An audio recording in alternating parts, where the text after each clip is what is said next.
What is up, everybody? I am about a week, 10 days, almost 2 weeks into living into my tiny house, moved in, and I have changed so much. So we're gonna get into what I have changed in this video, how the first week has gone, just all that good stuff coming up in this video right now. I realized in that intro that I have like no lights on in here. It is like midday. It is a little bit overcast outside, but as you can see, I actually have the tiny house all lit up right now. It's kind of nice, it's kind of beautiful. How like natural light comes in. This side is facing south, and these are my northern lights facing north. The only direct sunlight is coming right through these windows. I did that design-wise, but let me turn on some lights so we get a little bit more of an effect in here. Not a lot. Before I show you guys some things that I've changed and I'm going to actually add, there's a piece of equipment back here. Not in my electrical cabinet. We can shut that. But this guy right here, I got a ladder. I finally got my ladder. So we're going to talk about that in this video. We're going to talk about why I have a bottle hanging from my air conditioning unit. But before we get into all of that, we're going to talk about a product that I came across that I want to share with everybody here because I think it can benefit a lot of people that are looking into content creating, or maybe we're just doing really anything in life. I don't know, but it's called the Hover Camera X1. So I might need two hands to kind of get this thing together here, but I want to show you guys this. Ooh, I just got it. Came in this box, boom, boom. Took it out, obviously, right?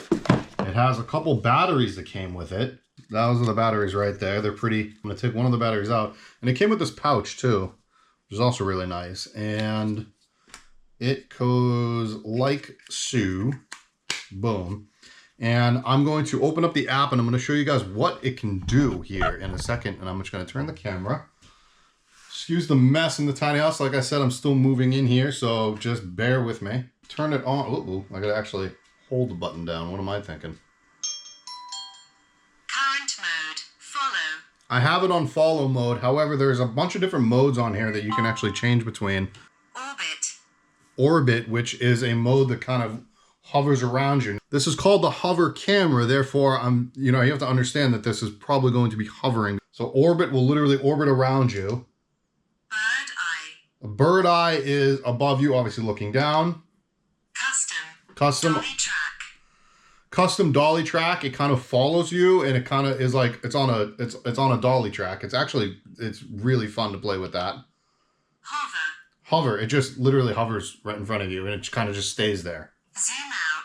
Zoom out will actually just it'll zoom out. But we're going to keep it on follow mode. We need to make sure that we connect to the hover, which I'm going to do right there. We're going to preview what the camera sees, which is that right there. So we are going to record this. Continue. Follow. And now it's going to be following me here in a second. So it is hovering. I am recording on my phone. I mean, this is why it comes in really nifty. You're obviously going to see it. You're going to hear it. Okay. So I don't know if I can hold my phone and the camera. We're going to try here. We're going to open the door here in a second. Let's see if it follows me outside.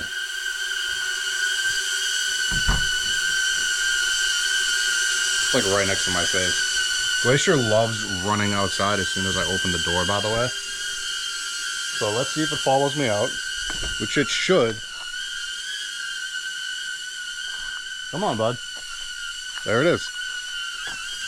Glacier's freaking out a little bit, but that's okay. It comes with the territory. Well, like, how would it benefit me, and what would it benefit all of you guys? Well, having this, I now don't have to have a second person holding my camera when I'm doing something around the property. I can use it as B-roll. I can, while I am like doing work and I want to show it to everybody, but it's hard for me to set up cameras, I can literally just put the hover camera on me. I can have it either on follow, I can have it on hover, I can have it on dolly track, I can have it any mode I want to have it on, and I can record it on my phone, and then I can download it and I can actually use that in video. It's a really nifty tool to have. The reason why it's nice having two batteries, by the way, is because the flight time is roughly 11 minutes on each battery. Maybe stretch that out. I don't really know. I haven't really put that to the test, but with two batteries, you're looking at 22 minutes, maybe a little bit more. I think they're a little conservative when it comes to the flight time, but 11 minutes is what they say. I'm not controlling it. There's no controlling whatsoever. It'll follow me around wherever I go. All right, so the last thing I want to show you guys about the Hover Camera X1 is how easy it is to land. So as you can see, it is hovering away. It's followed me. It's done everything I've asked it to do. When I want it to land, I just simply stick my hand out and it'll land right on my hand. And look at that, I don't have to look at it. That was a no-look land right there. So if you guys want your own little Hover Camera X1, by all means, go down to the description below, because I can guarantee you I've got some sort of link down there for you to pick up one of these. And remember how easy it is to turn on, turn off, fly, and fold up and stick right into your pocket and go anywhere with you, which is also another huge benefit for me. All right, let's get back into the house so we can show everything that I have changed. And you guys are gonna be like, I told you so. And there's also gonna be like, really? That's what you changed? I finished filming the stuff for Hover, and then it started just a downpour. Glacier and I ran inside. We got a little wet, no big deal. And it's pouring outside. It actually brings up a good point. One of the things with my tiny house that I really wanted to do was have these awning windows. So the windows awning out for reasons exactly what's happening right now. I can actually have these awning style windows open. That window's open right there. And the rain's coming, I still have fresh air that comes in and out. Now I do have sliding windows here, and I have another one in the loft space. I want to talk to you guys real quick about kind of the things that I've changed, things that I've done, things that I'm going to do. Obviously, we're not going to walk through the property right now. I might have to do that in the next video. I can actually show you guys me moving out of the shop, which was just an endeavor in itself. So let's just check that out real quick. All right, so I'm not complaining about really much now that the tiny house is up at the property. However, what sucks is I have to move out of the shop that I've been in for the past year. And I've accumulated a lot of stuff. I'll show some photos and videos of what the shop was when I first moved in, which was like bare bones, nothing, and what it's kind of turned into and how much just stuff I've accumulated, which is not really something I've wanted to do, but it took a lot of stuff to build the tiny house, right? That is all of my HART stuff. Very thankfully, they hooked me up with some fantastic tote bins, because I would have had to go on and get more. Some tote bins. I obviously have my chainsaw, got a couple backpacks. This is all the HART stuff. Look at the stackable HART, toolboxes. Now what's really nice is I'll be able to have all of this in my pickup truck. Not really work on the road, but I'll be able to have it on site with me until I build a shed, or until I get a shed, or until I have my own shop space. But I'm now having to pack all of this up, and I'll do a spin around for everybody right now. The tiny house used to be right there. It's now gone. And I have to somehow get rid of all of this stuff, or pack it all into that box truck that I rented for one day. Figure out how I'm going to get all of this into there, or into that dumpster, or donated to friends, family, or whatever. So like the chair and Glacier's futon, like that obviously is gonna go. I don't know where or when or how, but yeah, I just gotta have a lot of crap in here. It is well into the afternoon. I have to get to Maine by 11 p.m. tonight, because that's where my storage unit stops accessibility. So I have to get there, unload everything I've loaded into that truck. I can't even enjoy my tiny house yet until I get out of here in the next 2 days. So I'm not complaining, but I'm just putting it out there. There's a lot of work that people don't see that is behind the scenes. I guess that's my point. It's all good. It's all good. It's all good. Literally spent hours. It's like I got here at like 1 o'clock, I say, or 1:30. It is now almost 5:30. I got to drive up to Maine right now. Like I said, it's about a 3.5, 4 hour drive from where I am right now. So I got to come back here tomorrow, and I got to keep cleaning up. Giving all this wood away to a friend, giving away some of the roofing and siding, giving away that shelf. Scaffolding I need to take back to my dad's. The shop has been good to me, guys. It's been real good to me.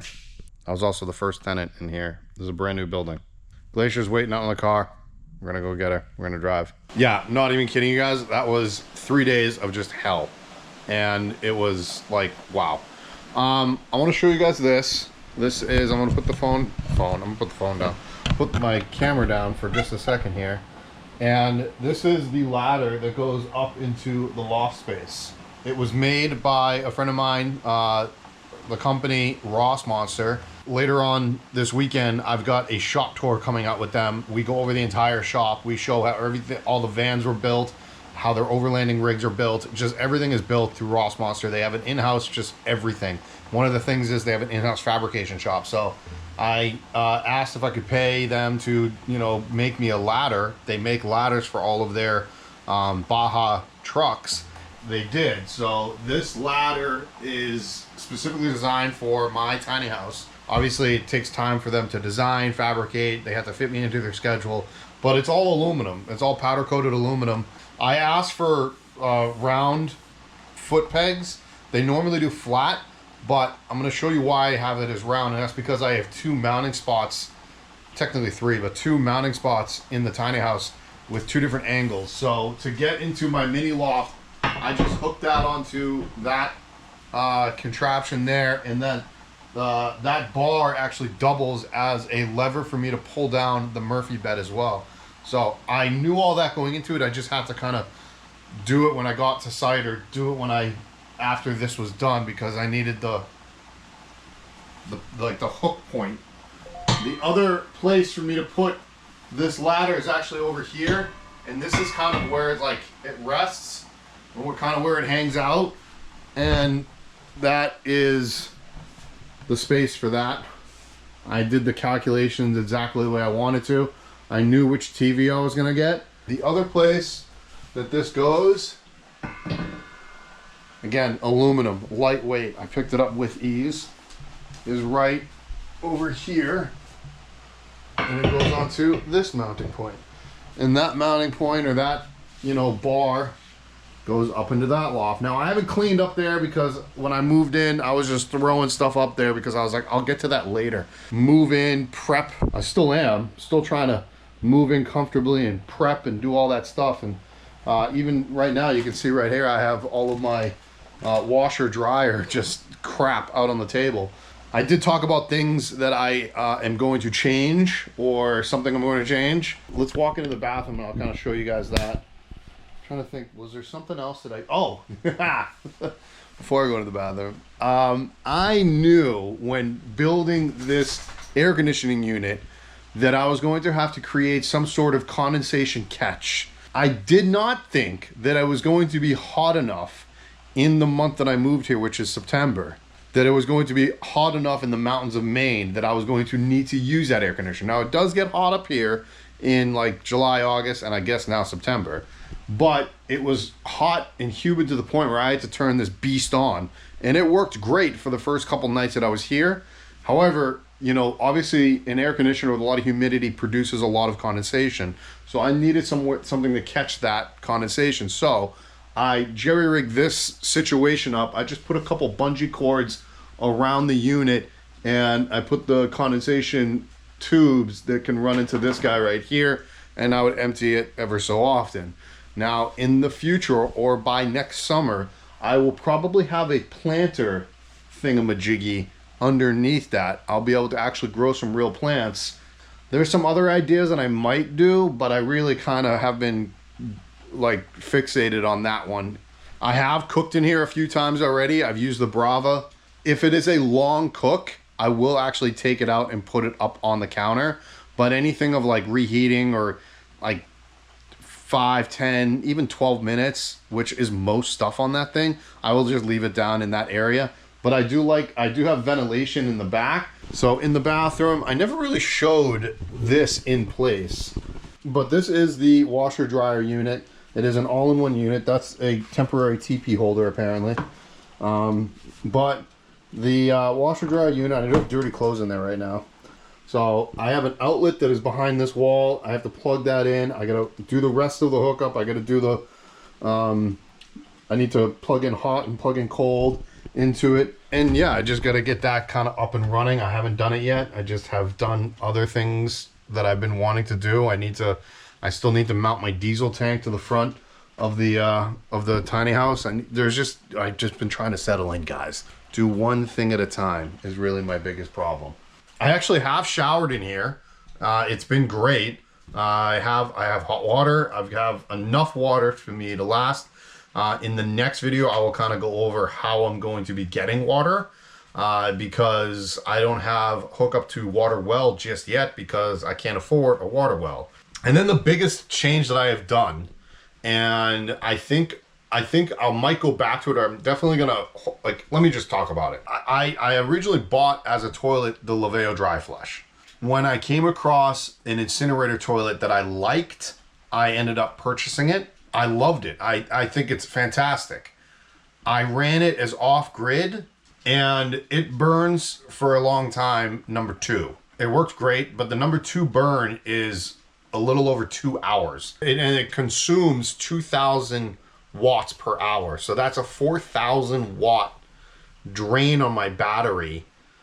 So if I do the math out, that's roughly 7.5% of my battery on one number 2 burn.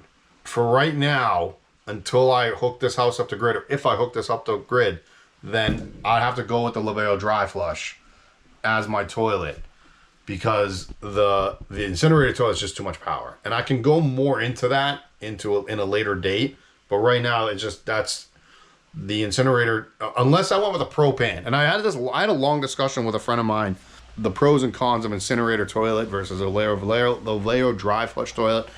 If I was to order another one, and I was to do a tiny house and I wanted to be off grid, I would probably go with a propane style incinerator toilet over an all electric. I actually love the all electric, and I think if I was plugged into grid full time, and that's why I actually want to hold on to it and I don't want to sell it, if I have a house plugged into grid, I will absolutely use the incinerator toilet, because that thing is a beast.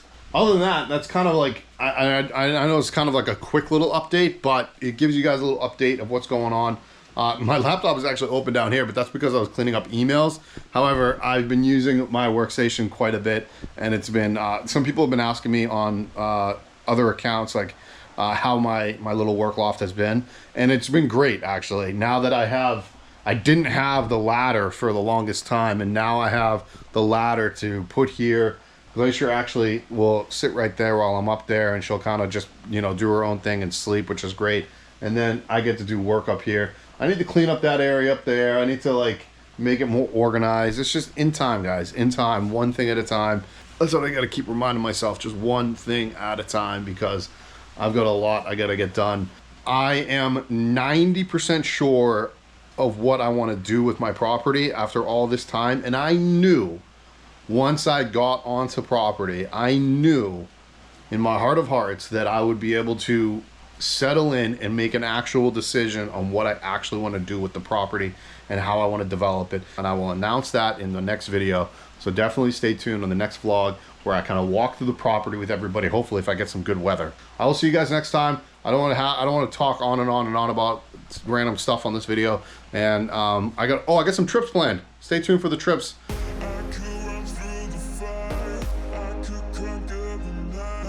If I can make it, if I try to draw the rain.